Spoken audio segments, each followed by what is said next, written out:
okay? And when I say interpret, what I mean by that is I want to understand what is already there, right? I want to properly understand that, okay? Chris? I'm just going to mention this, like, we don't necessarily have the original manuscripts, but I think Chris, the Dead Sea Scrolls is a good Yeah. example, I guess. If we look at the text that we have now, and some of the manuscripts that we had prior to what we found in the 1948, Mm-hmm. from that era, and that they match like 99.9% of what was found there in the Dead Sea Scrolls. So the text that we have is fairly reliable. Yeah, and that is a very faith-building study to look into the field of textual criticism. It's not for everybody. There are some Christians who just want to say, okay, I want to trust in the good work of scholars and those who've gone before me. But it is faith-building to go through all of those things. Unfortunately, we don't have time to really do that this evening. I appreciate the comments so far. They've been very insightful.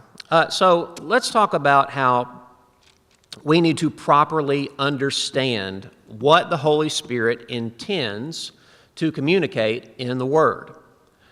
And so like I was saying a moment ago, when it comes to communication, the goal should be to properly understand the intention of the speaker or the intention of the author. So here's an example. If a father tells his son,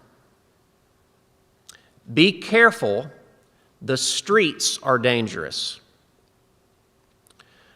that son has to interpret that. He has to attempt to understand what his father is saying, in other words. So one possible meaning of that warning is that, well, the roads are a very precarious place. There's heavy traffic on the streets. And in fact, where we live, my son often plays with neighbor kids. There's a house across the street, 2 kids his age live there, another house down the road, and I'm always telling those children, be careful as you go from one house to another. Look both ways before you cross the street. So in that example that I gave, maybe the father means that. Another possibility is the father might be saying, depending on the context, that the son needs to watch out for bad influences, right? So if the father is saying that to a 9-year-old son, maybe he's just saying, you need to be careful in the streets because there's cars coming. If a father is saying that to his 17-year-old boy who is, hanging around a bad influence, that warning may carry a little bit different meaning. And so the key to proper interpretation is context. And so when it comes to Bible study, it's the same thing. Context is key.